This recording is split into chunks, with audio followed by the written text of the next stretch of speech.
The cold bit into her bones like knives. Alice's eyes snapped open, salt water stinging them as her body thrashed weakly against the crushing pull of the ocean. She didn't know how long she had been unconscious, only that the storm was gone now, leaving a silence that felt cruel in its aftermath. Debris floated around her, splintered wood, a broken mast, the lifeless silence of a ship swallowed whole. Her arms flailed, desperate and weak, trying to keep her head above water as the sky above blurred into a gray haze. Her chest burned. Every muscle screamed. Just as her vision dimmed, a shadow fell over her. At first, she thought it was death, an angel or a demon, but then a rope splashed into the water, and rough, calloused hands gripped her shoulders, hauling her upward with startling strength. She gasped as she broke the surface, coughing violently as the scent of pitch and salt and iron invaded her senses. Voices echoed. Boots thudded. The creaking of a deck. A woman's voice, sharp and commanding, sliced through the fog in her mind. Get her below. Now. Alice barely registered the blur of faces. Women. All of them. Before her eyes rolled back and everything went black. When she woke again, it was not to the warmth of rescue, but to the chill of confinement. The room was dim, the walls wooden, swaying gently with the movement of waves. A porthole let in a sliver of moonlight. Her wrists ached bound. She jerked against the restraints and winced. Easy, girl. You'll hurt yourself, came a voice from the corner. It was low and smooth, like aged drum. Alice turned her head. A figure emerged from the shadows, tall and imposing, with dark hair pulled into a loose braid and eyes like storm clouds, cold, calculating, and impossible to look away from. A scar curved from the woman's cheekbone down to her jaw, giving her a kind of brutal beauty that made Alice's breath catch. Who are you? Alice rasped. The woman stepped closer, boots tapping on the wooden floor. She leaned in just enough for Alice to see the faint smirk playing on her lips. Captain Morgana, you're aboard my ship, the Leviathan, and you, little castaway, are my guest. Alice glared. Tied up like this? Some hospitality. Morgana shrugged. Forgive the inconvenience. It's not every day someone stumbles across the hiding place of a wanted pirate crew. I didn't stumble anywhere, Alice snapped. My ship sank. I almost died. And yet, you lived, Morgana murmured, reaching out to brush a wet strand of hair from Alice's face. Curious, isn't it? The sea took your ship, but spared you. Her touch was oddly gentle, in contrast to the steel in her voice. Alice jerked her head away. Let me go. I'm afraid that's not possible. You saw too much. If the Navy finds out where we are, I don't even know where I am. Alice shouted. Morgana's expression didn't change. But you could find your way back. I can't take that risk. Alice's heart pounded. So, what? You're keeping me prisoner? A pause. Then, with infuriating calm, let's say, you're staying until I trust you not to betray me. Alice opened her mouth to argue, but Morgana turned and strode toward the door, her long coat sweeping behind her. Just before stepping out, she looked back. Eat something. You'll need your strength. Life on a Leviathan isn't for the delicate. And then she was gone. Alice lay back against the rough bedding, fury and fear swirling in her chest. But beneath them, something else lingered, something she hated herself for noticing. The way Morgana had looked at her, the way her voice had softened, just for a moment. She shook the thought away. She had to get out, had to survive. And yet, as the ship swayed beneath her, she couldn't help but feel that her fate had shifted, that being pulled from the sea by that woman hadn't been the end. It had been the beginning. Alice didn't know how long she'd been confined below deck. Time blurred into an endless rhythm of creaking wood, muffled footsteps above, and the distant crash of waves against the hull. Food arrived twice a day, always delivered by a woman with sharp eyes and a scar across her brow who said nothing, only dropped the tray and left. No windows. No clocks. No answers. She'd screamed herself hoarse the first day. Demanded freedom. Demanded to speak to Morgana again. No one came. She kicked the door. Pounded it. Threatened. Pleaded. Bargained. Nothing. On the third day, the door finally opened. Sunlight blinded her. The figure standing there cast a long shadow. "You want out," the woman said. Not Morgana, someone younger, leaner, with a bandana tied over tight curls. "Then get moving. You've got chores now." Chores. Apparently being a prisoner didn't mean lying in a cell all day. It meant working alongside the crew she wanted to escape from. Alice was thrown into the chaos of the Leviathan's daily routine, swabbing decks, hauling ropes, cleaning the galley. Under constant watch, always flanked by 2 armed women. The crew never hurt her, but they didn't speak to her either, at least not beyond commands. Until the 4th day. A short redhead with a mischievous grin approached her during cleaning duty, tossed her a rag, and said, "You scrub like a noblewoman. Ever touched a bucket before?" Alice glared but said nothing. The girl laughed. "Name's Rena. You can hate us all you want, but the salt's not coming off this floor by itself." Eventually they talked. A little. Between orders. Between waves. Alice learned their names. Their scars. Their reasons for being here. Women discarded by husbands, accused of crimes they didn't commit, or just tired of living beneath someone else's thumb. And slowly, the Leviathan started to feel less like a prison and more like something else. Not home. Not yet. But not hell either. Morgana remained distant. Watching. Silent. Commanding from above, but rarely engaging with Alice directly. Until one night. Alice couldn't sleep. The air below deck was too thick, too hot. She climbed quietly to the upper deck, planning to sit alone by the railing, just for a breath of cool wind. But Morgana was already there. Alone. Standing at the edge of the ship, coat fluttering in the breeze, a bottle dangling loosely in her hand. "Couldn't sleep either?" Morgana said without turning. Alice hesitated. "Didn't think you'd notice." Morgana finally looked at her. Her eyes in the moonlight were softer than Alice remembered, still sharp, but tired. "I notice everything on my ship." "Funny," Alice said, walking slowly toward the railing. "Since it's your ship, I thought maybe you'd let me off it by now. And yet here you are." Alive. Breathing. Eating. Morgana's voice was cool again, but not cruel. "I didn't have to rescue you." "No," Alice said, folding her arms. "You just had to chain me like an animal and trap me in the dark." A flash of something crossed Morgana's face. Guilt? No. Too quick. Too buried. "I did what I had to," she said. "To protect what's mine. And I'm what now? Your possession?" "No," Morgana said, stepping closer. Her voice dropped, quieter. "But I am responsible for what happens to you, whether I like it or not." The silence between them stretched. The ship swayed gently. Stars glittered above, reflected in the water below. Morgana's gaze lingered on Alice's mouth for half a second, barely perceptible.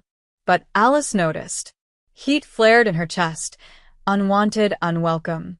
She stepped back. "Don't look at me like that," she snapped. Morgana arched an eyebrow. "Like what?" "Like you think I'm going to fall into your bed just because you saved my life." Morgana didn't flinch. "I don't want you in my bed, Alice." Her voice was low, unreadable. "I want you to stop looking at me like I'm your enemy." "You are," Alice whispered. "You took my freedom." Morgana nodded slowly. Yes. "And one day, if you decide to understand why, maybe I'll tell you everything. But not tonight." She turned away. "Go below.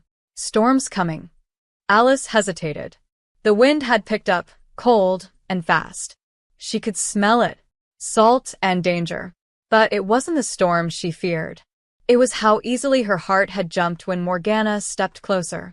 How some stupid part of her wanted to stay on that deck a little longer. She went below. Didn't sleep. That night, she dreamed of storms and silver eyes and a scarred hand brushing hair from her face. The storm came like a beast unleashed, devouring the sky in black clouds and shrieking wind. Alice had never seen the sea so violent. Rain hammered the deck, cold and merciless, soaking through her shirt in seconds. Thunder cracked above like cannon fire, and the sails of the Leviathan whipped and groaned under the strain. She didn't wait for orders, there was no time. The deck was chaos. Rena barked something she couldn't hear over the wind, gesturing wildly, and Alice ran to grab a line that had come loose, wrapping it around her wrist and hauling with all her strength. Her hands burned. The salt stung her eyes. Someone slipped beside her, tall, dark, sharp-eyed Morgana. "Hold it steady," she shouted, her voice like a whip through the storm.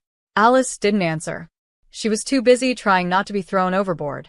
The ship tilted dangerously, and water crashed over the rails, sweeping across the deck and nearly knocking them all off their feet. Another flash of lightning illuminated the scene like a ghost story. Women fighting the sea with bare hands and callous strength, ropes snapping, sails flailing like wounded beasts. The Leviathan was alive beneath them, groaning with the weight of the storm, refusing to break. Alice found herself moving in sync with the others, not thinking, just reacting. One of the younger girls, Mira, screamed as a loose beam swung toward her, and Alice lunged without thinking, slamming into the girl and knocking them both out of the way. They hit the deck hard, but the beam missed them by inches. Mira stared at her, breathless. "You saved me," she gasped. Alice rolled onto her back, panting. "Don't make a habit of it." After what felt like hours, the storm began to weaken. The wind died slowly, like a monster losing interest. The sea calmed from chaos to menace, and finally to silence. Rain still fell, but softer now. Survivable. The crew was soaked, bruised, exhausted. But no one was dead.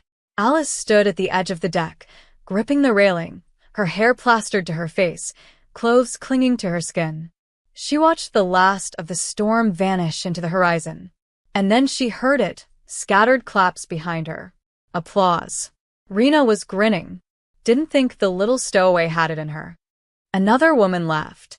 "She's got salt in her blood after all." Alice blinked, confused, as the women around her began to nod in approval. For the first time, she wasn't just tolerated. She was seen, valued, respected. Morgana stood a few feet away, arms crossed, her eyes unreadable. Alice met her gaze and held it. She expected a smirk or some half-insulting compliment. But all Morgana said was, "Below deck. All of you. We need to talk." It wasn't until the women gathered in the war room, maps unfurled, wet boots stomping on wood, that Alice understood the storm had only been the beginning. "We're being followed," Morgana announced, pointing at a dark spot on the chart. "This ship was spotted 2 days ago. Fast. Small. Painted black. They always show up after storms. Like vultures." "Privateers?" someone asked. "No," Morgana said. "Worse." A cold silence fell over the room. Rena frowned. "Ghosts." "Not ghosts," Morgana replied. "But close. They don't speak. Don't show colors. No flag, no name. Just a red lantern at the bow and fire in their wake." Alice swallowed hard. "And what do they want?" Morgana's gaze flicked to her. "Same thing everyone wants on these waters. Blood. Gold. Power. Or all three." That night, the ship sailed in tense silence. No one laughed. No one sang. Even the stars above seemed cautious. Alice couldn't sleep again. She paced the lower deck restlessly, nerves buzzing. And then the bell rang. 3 sharp clangs. The signal. Trouble. She ran topside just in time to see it, a shadow on the water, fast and low, gaining on them like a predator. The red lantern glowed, like an open wound. Cannons thundered. The ship shook. Screams erupted. Fire bloomed near the stern. Alice didn't think, she moved. Grabbed buckets. Helped drag a fallen crew member to safety. She saw Morgana fighting at the helm, barking orders, her coat flaring like wings. Another blast. Wood splintered. Alice stumbled, hit the rail, nearly toppled over. Then she saw it. Mira. Again, frozen in the open, directly in the path of a falling mast. "Move!" Alice screamed. Mira didn't. Without thinking, Alice shoved her aside, just as the mast came crashing down on top of her. Darkness. Pain. Then nothing. She woke to hands on her face, a voice hissing her name like a curse and a prayer. Alice. Alice, damn it, open your eyes. Morgana, closer than ever, holding her like she was something fragile, like something that mattered. Alice blinked through the haze of pain. Mira? Alive, Morgana said. Thanks to you. Foolish girl. You're welcome, Alice croaked. Morgana exhaled, shaking her head. Why would you do something so stupid? She was going to die, Alice murmured. Love what you've seen so far and want to help me keep creating these awesome stories on this channel? Then subscribe and hit the bell. Your subscription supports the channel and makes sure you get more exciting stories. I couldn't. Her breath caught as Morgana's hand cupped her face, thumb brushing her cheekbone. You shouldn't have risked yourself, she whispered.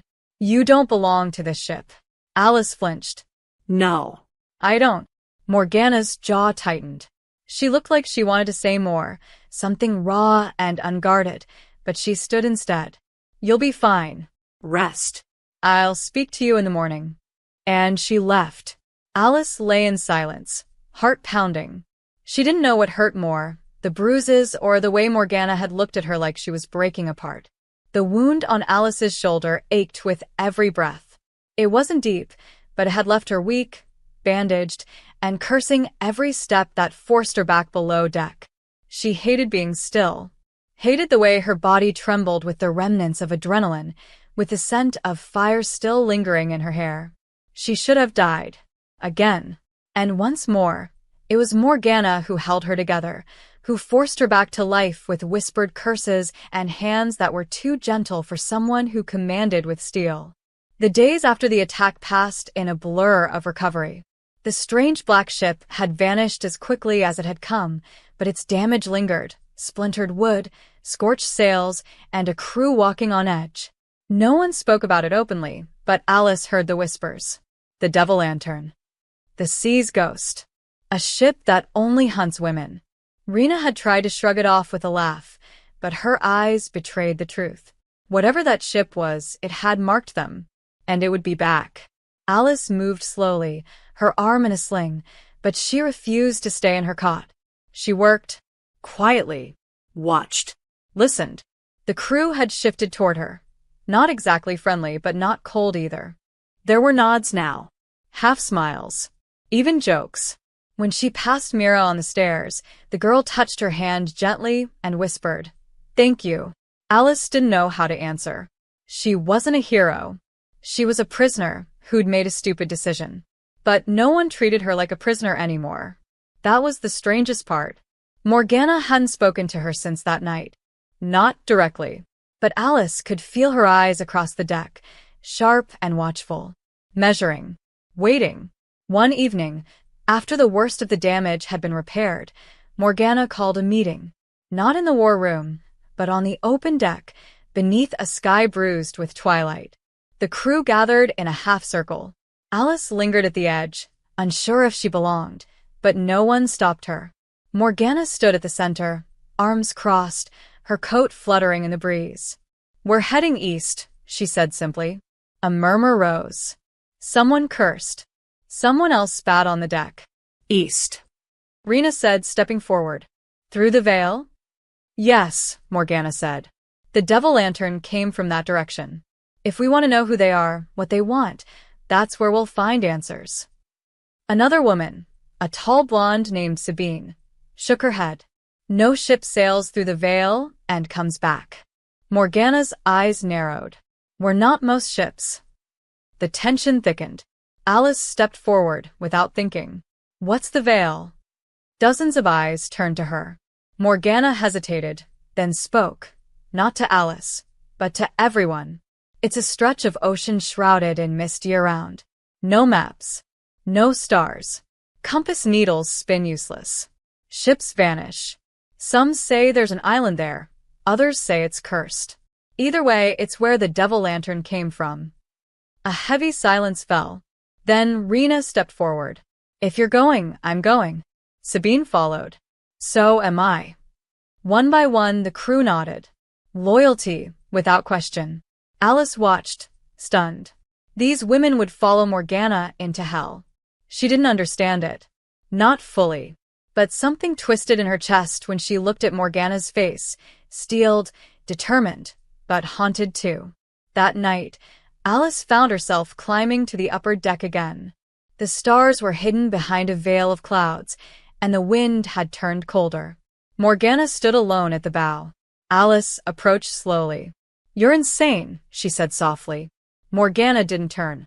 "You're not the first to think so. Why are you really doing this?" Alice asked. "Don't tell me it's just curiosity." A pause. "Then, it's not." Morgana looked out over the water. "That ship, the Devil Lantern, it's not the first time I've seen it." Alice frowned. "What?" "Years ago. Before the Leviathan, before the crew. I was on another ship. Merchant class. Hired protection. We were passing near the veil, when it came. Same lantern. Same silence. No flag. It attacked without warning. Killed half the crew. Took the others." "And you?" Morgana turned to her then, slowly. "I was thrown overboard. I floated for 2 days before a fishing vessel found me. Everyone else gone. No survivors. No wreckage." Her voice was flat, but her hands were clenched. "You want revenge," Alice said. Morgana's eyes burned. "I want answers. I want to know who they are, what they want, why they left me alive." The words hung between them, heavy, Raw. Alice stared at her. For a moment, Morgana didn't seem like a pirate captain. She seemed broken. Real. Human. "You know this might get you killed," Alice said. "Yes. And you're taking them with you anyway?" Morgana looked toward the sea. "They chose to follow me. I never force loyalty. I earn it." That struck something in Alice. A painful, uncomfortable truth. Because it was true. These women didn't follow Morgana because they feared her. They followed because they believed in her. She had earned them. And Alice hated that she respected it. That some part of her wanted to believe in it too. She turned to leave, then hesitated. "You're not what I thought you were," she said without looking back. "Neither are you," Morgana replied. That night, as the Leviathan veered east, the wind changed. The mist came slowly, first a distant shimmer on the horizon, then thicker, heavier, until the sky itself vanished. The veil. Alice stood on the deck, heart pounding, surrounded by women who had become something she hadn't asked for. A crew. She didn't trust Morgana. Not fully. Maybe not even half. But something was pulling her toward this path now. And she wasn't sure she wanted to turn back. The veil was not mist. It was something alive. Something breathing. Alice had imagined fog, light, shifting, harmless. But what wrapped around the Leviathan was thick as smoke and cold as breath on glass. It moved unnaturally, curling along the deck in tendrils that clung to skin and whispered across bare arms like fingers. No stars. No sun. Only gray. Days passed, or what felt like days. Time didn't behave the same inside the veil. The crew grew quieter, restless. Even Rena, normally all grin and sarcasm, had gone silent, her eyes darting to the mist like it might bite her. Alice kept close to the others, though she wouldn't admit to herself it was for comfort. Morgana, in contrast, seemed utterly unchanged, calm, focused, utterly in command. It only made her more unsettling. Every order was precise. Every movement measured. But there was a tension in her shoulders Alice hadn't noticed before. A stillness too deliberate.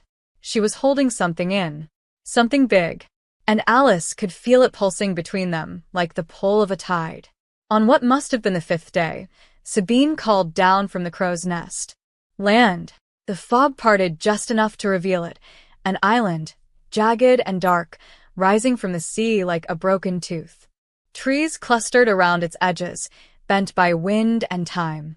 The beach was narrow and steep, and on it rested the shattered remains of a ship.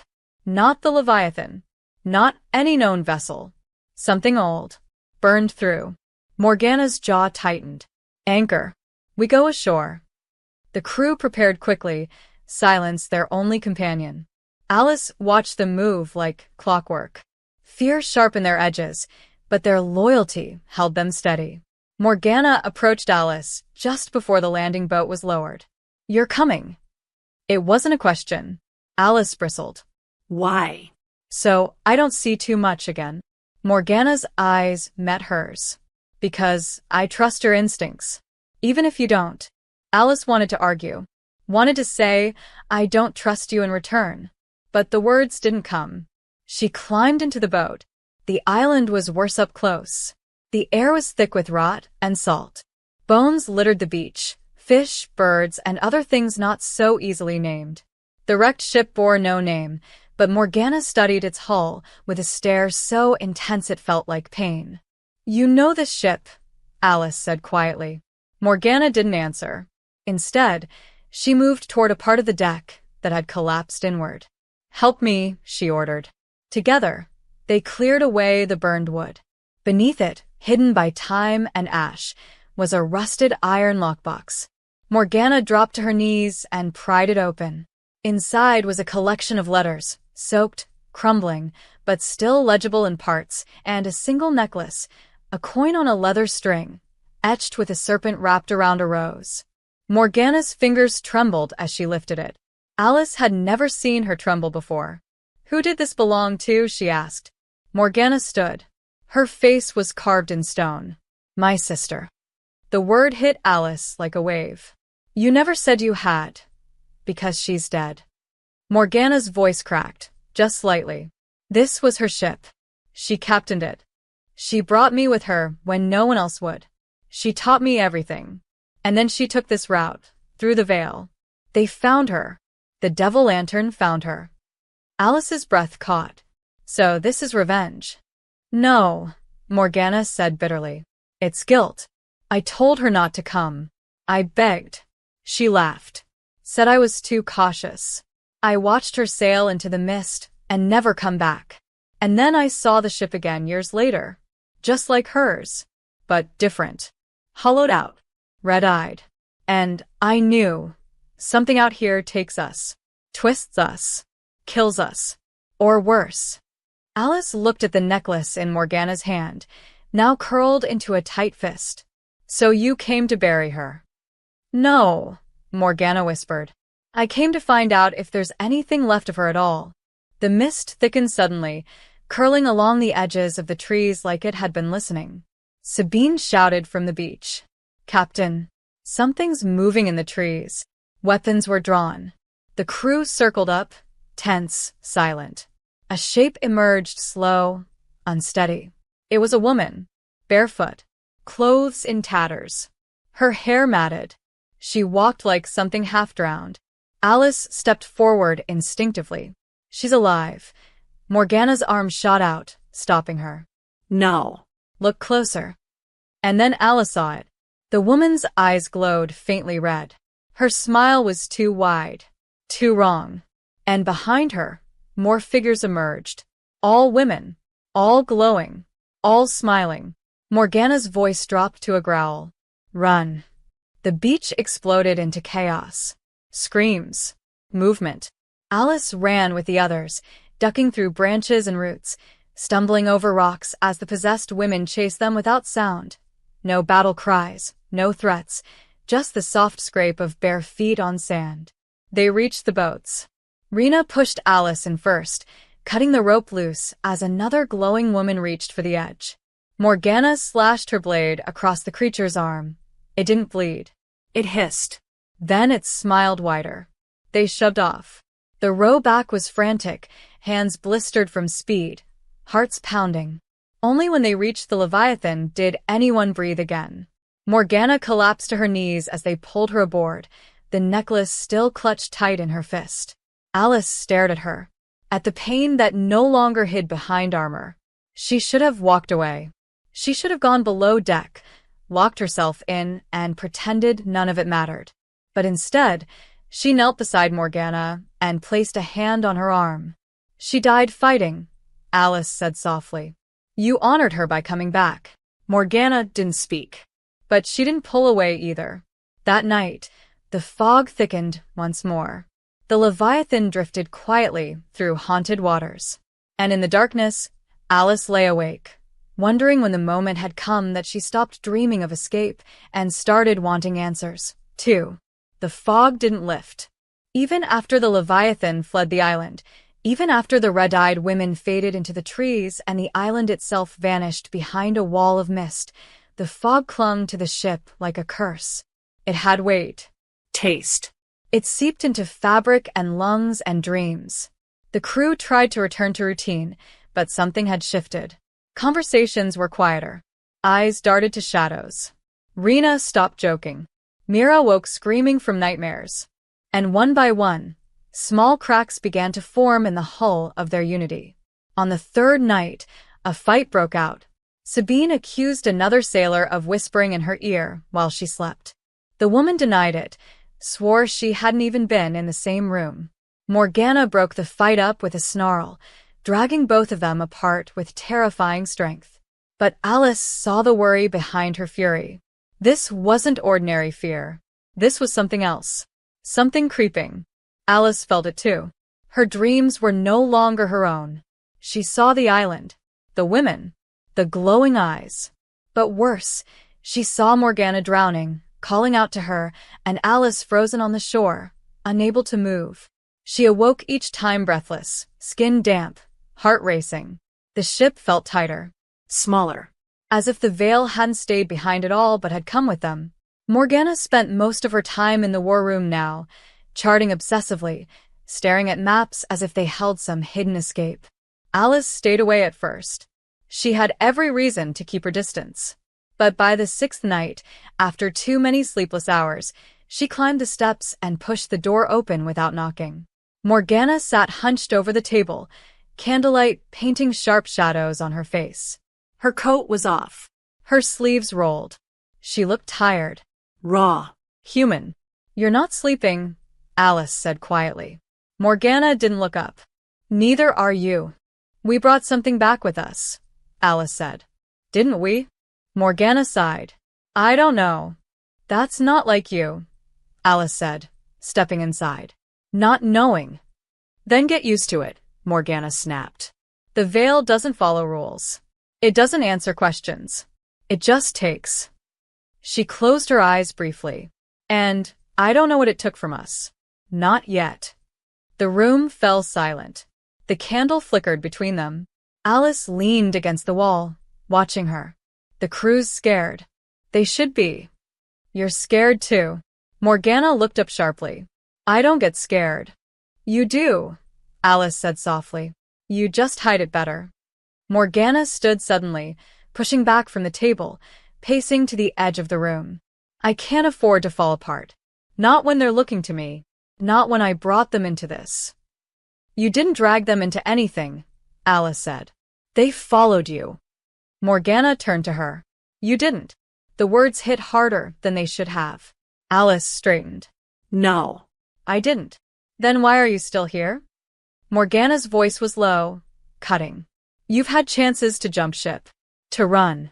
So, why haven't you?" Alice didn't answer at first. Because she didn't know. Because the truth felt too fragile. Too close. Finally, she said, "Because something changed. Because I don't know who I am off this ship anymore." Morgana stepped forward. Slowly. Deliberately. "You think I don't see you, Alice? The way you hold back, the way you look at me like I'm something dangerous. Like you're waiting to hate me again, just so you don't have to admit you don't." The air thickened between them. Not with fog, but with something hotter. Sharper. Alice's pulse kicked up. "You are dangerous," she said. "Not because you'll hurt me. Because you won't." Morgana froze. Her breath hitched. "What do you want from me, Alice?" "I don't know," she said, barely more than a whisper. "But I can't stop wanting it." Morgana's eyes flicked to her lips. Just for a second. Alice stepped closer. Their hands didn't touch, but they were close. Too close. Her voice broke. "Why haven't you kissed me?" Morgana's jaw clenched. "Because if I do, I won't stop." The silence stretched. Alice's heart pounded so loudly she thought it might drown the creaking of the ship. She looked up at Morgana and said, Then don't start. Morgana stepped back. A single breath. 1 inch. Enough to keep them apart. Enough to say, not yet. And then she turned away. Get out of here, she muttered. Before I forget, I'm trying to be better than this. Alice didn't move. Didn't speak. Then slowly, without another word, she left. But her skin was still burning. Her chest still aching. And she knew, the next time Morgana looked at her like that, she wouldn't walk away. Morgana didn't sleep. She stood alone in her quarters, breathing hard, fists clenched at her sides like holding back something feral. Alice's words echoed in her skull. Then don't start. She had wanted to kiss her. Gods, she still did. It burned through her restraint like fire-eating rope. But she hadn't. She couldn't. Not with the fog wrapping around her ship, like a curse. Not with the veil still lingering inside them all. Not when the risk of losing everything was so sharp it made her bleed. And yet, when the knock came at her door just before dawn, soft and uncertain, she knew exactly who it was. She opened it without hesitation. Alice stood there, hair damp from sea spray, face half-shadowed by the lantern light. She didn't speak. Neither did Morgana. They stared at each other for a long, breathless second. Then Alice stepped in, closed the door behind her, and said, I'm not walking away this time. And Morgana broke. She reached for Alice with a roughness that was all desperation, all restraint undone. Their mouths met in a clash of heat and breath, all tension and fury and surrender. It wasn't soft. It wasn't careful. It was months of resistance detonating in a single kiss. Morgana pushed her back against the door, hands tangled in her shirt, and Alice pulled her closer, gasping against her lips like breathing wasn't enough anymore unless it was inside this moment. They didn't speak. There were no words for this. Only the taste of salt and fire, only the tremor in Morgana's hands, and the way Alice's body curved into hers like she'd been waiting for this shape her whole life. When they broke apart, it was slow, reluctant. Morgana leaned her forehead against Alice's, eyes closed. This was a mistake, she whispered. Then, why does it feel like the first thing that's real?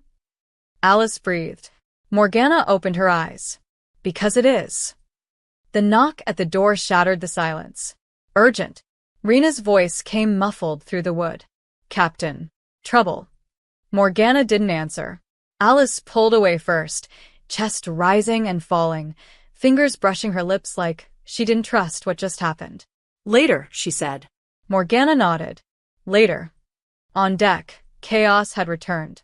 But not from the fog. From within. Sabine stood in the center of the ship, a blade drawn, eyes wild. Beside her, 2 other crew members, pale, sweating, trembling like fevered animals. They're not themselves, Rena warned. They started muttering in their sleep. Then the one on the left, Idra, tried to cut her own skin open. Morgana pushed forward. Sabine. Stand down. They're infected, Sabine hissed. Whatever we brought back, it's inside them. Alice stared at the 2 women. Their eyes weren't glowing, but something in them wasn't right. Something was missing. Or replaced. One of them looked straight at Alice and smiled. Not with recognition, but with hunger. Morgana stepped between them. Put them in the brig. Don't harm them unless you have no choice. We don't have a brig, Rena muttered. We're not that kind of ship, remember? Then make one, Morgana growled. The crew moved fast. Ropes. Shackles. A locked storage bay transformed into a cell. The possessed or sick or cursed or whatever they were didn't fight.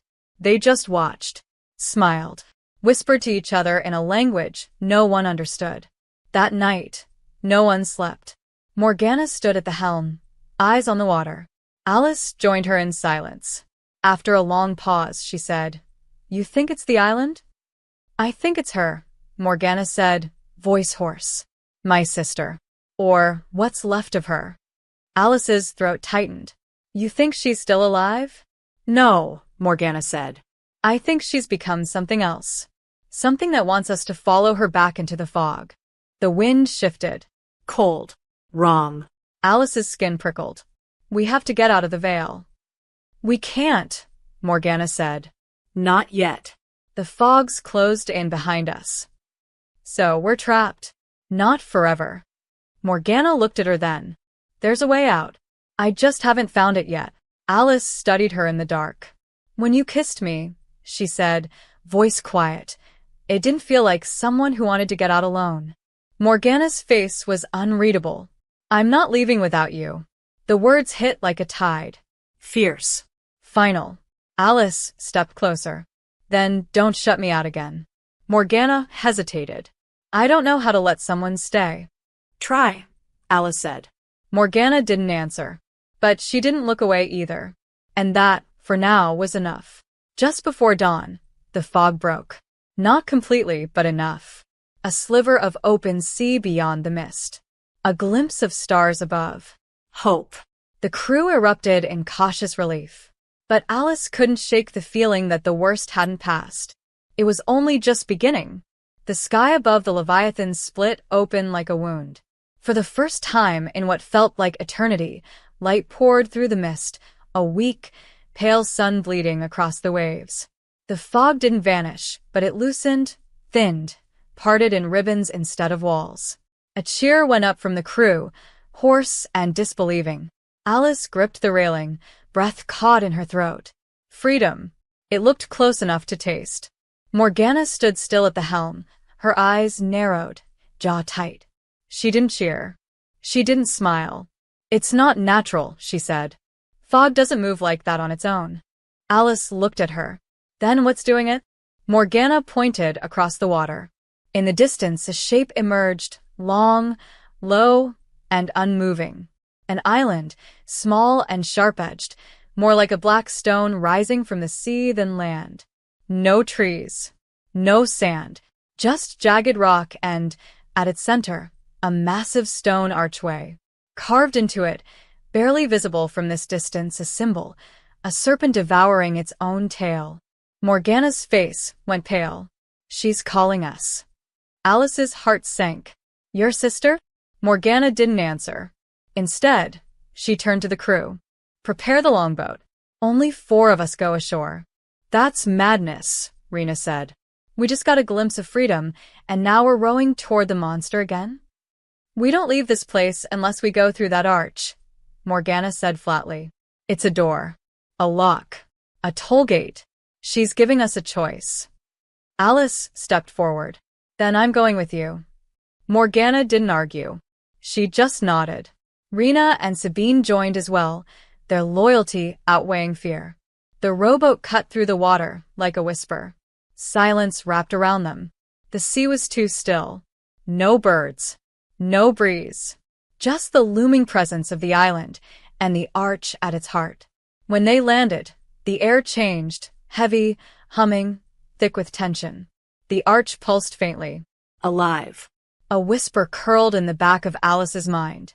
Her name. Her real name. Not the one she used when she ran from her old life. Not the one she gave to survive. But the one she buried. Morgana gripped her arm suddenly. Don't listen to it, she said. Her voice was hoarse, eyes glassy. She speaks in memories. In regret. It's not real. It feels real, Alice whispered. That's the trap. They stood before the arch. No guards. No barrier. Just stone and shadow. Then a voice rang out. Not from the arch, but from behind it. Familiar. Soft. Morgana. A figure stepped forward, and Alice knew, without doubt, that it was her. Morgana's sister. Or the shell of what she had once been. Her skin was wrong. Too smooth, too pale. Her eyes glowed faintly red. But her smile was kind. Loving. You came, she said. Morgana's face crumpled. I looked for you. I thought you were dead. I was, her sister said. But the veil is generous. It gives second chances. You can have yours too. All of you. She turned to the others. The arch will open. You may leave, but one of you must stay. The words hung in the air like ice. Stay? Rena asked. Why? The veil takes balance, the sister said. One soul for one release. Blood for passage. It is the way. That's not a choice, Sabine growled. That's a trap. It's truth, the sister said.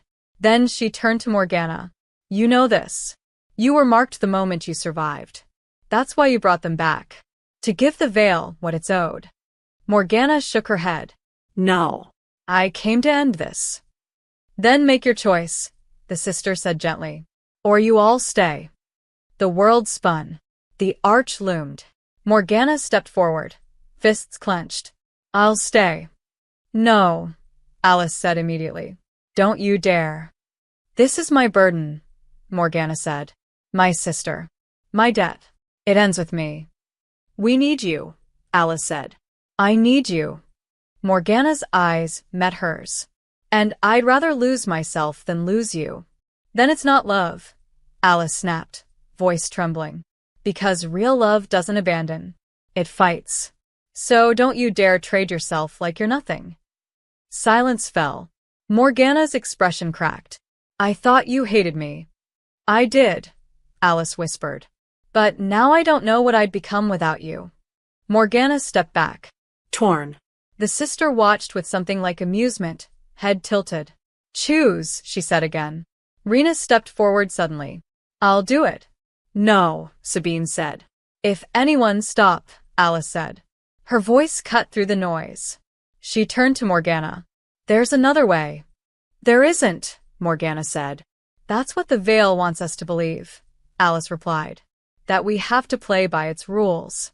But it's been feeding on our guilt, our shame, our silence.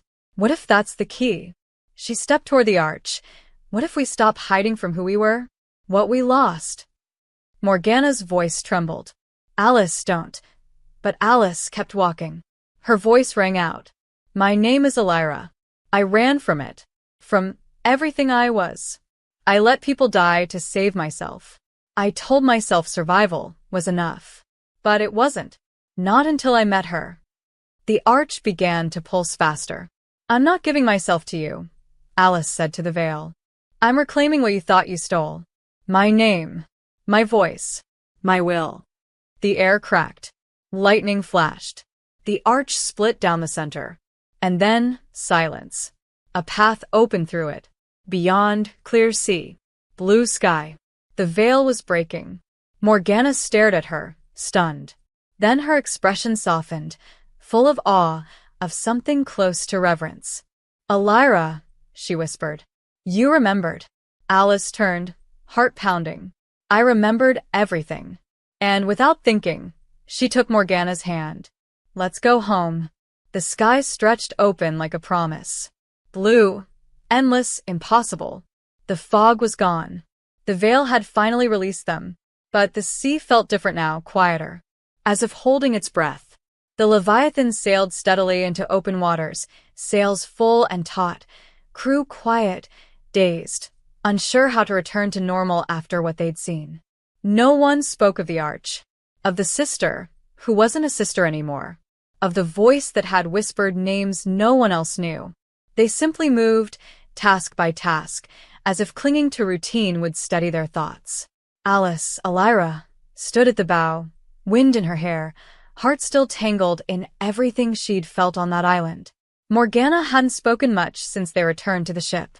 She gave orders calmly, competently, but there was something hollow in her voice. Something distant. Elira watched her from afar, unsure if she was waiting to be pulled closer or pushed away again. That night, when the stars returned in full above them, Morgana came to her. No words, just the sound of boots on deck, the scent of sea and storm. Elira turned. Their eyes met. For a long, suspended moment, neither said anything. Then Morgana said softly, You remembered who you were. I remembered who I want to be, Elira replied. And I don't want to forget again. Morgana looked away. I almost let the sea take me. Again. But you didn't, Elira said. Because this time you weren't alone. Morgana nodded slowly. That's what terrified me the most. They sat together on the deck, backs against the railing. The stars stretched above them in perfect silence. Morgana let out a long breath. When I was young, before the Leviathan, before my sister took me in, I didn't think love was something meant for people like us. Women who chose the sea. Who didn't belong to anyone. Who didn't ask permission. I didn't think I was allowed to feel anything at all, Elira admitted. For years, I lived pretending I wasn't even there. That if I disappeared into the crowd, no one could break me again. Morgana looked at her. But here you are. And here you are, Elira said. They didn't touch. Not yet. But something passed between them, warmer than any fire. They sat like that for a long time. No need to name what was growing between them. It had survived storms, ghosts, and the darkness of their own pasts. It didn't need a label to be real. The next day brought signs of life. Rena joked again. Mira sang softly while scrubbing the deck. Even Sabine cracked a smile. The fog had left scars, but it hadn't taken their spirits. Not completely. But peace never lingered long at sea. Just before midday, the bell rang twice. A signal. Trouble spotted on the horizon.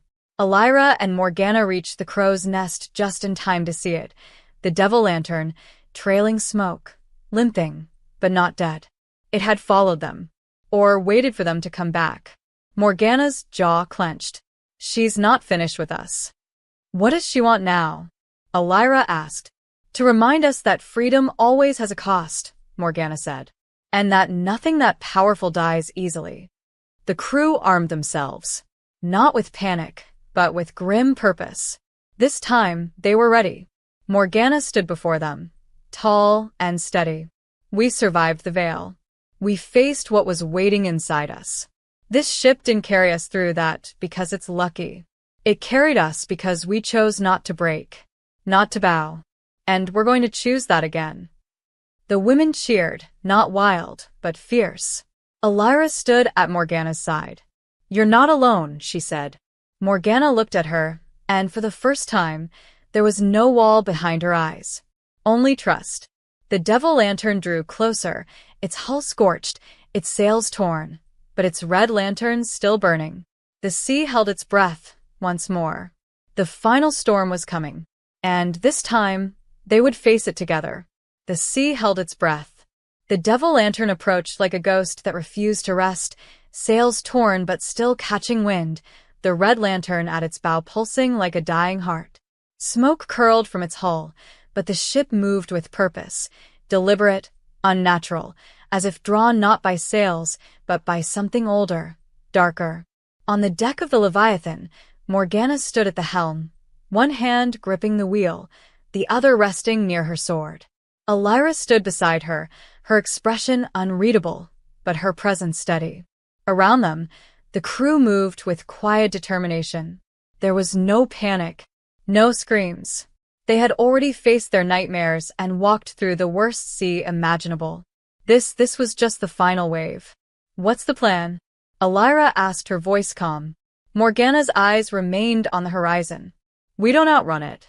And we don't hide. We face it head-on. And if it's not just a ship, then we become more than just survivors. As the devil lantern drew closer, Morgana raised her voice. Cannons at the ready. Archers high. Hold fire until my signal. The crew snapped into position. Sabine at the portside gun. Rena, with 2 daggers drawn. Mira clutching the rail, lips moving in a silent prayer. Elira turned to Morgana. You've carried this weight for so long. Let me share it now. Morgana looked at her, and for the first time, her smile held no bitterness.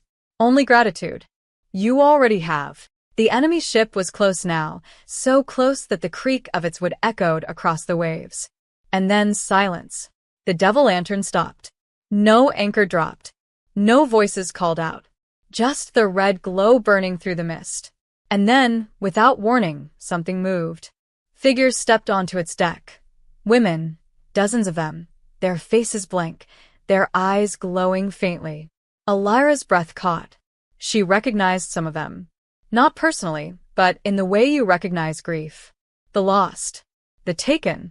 And at the front of them all stood Morgana's sister. Or what remained of her. Morgana. The voice rang out, calm and cold. You made your choice. But the sea doesn't forget. Morgana stepped forward. Neither do I. You left me, the sister said. I begged you to come back. I did. Morgana said, her voice steady. I came back. I faced what you became.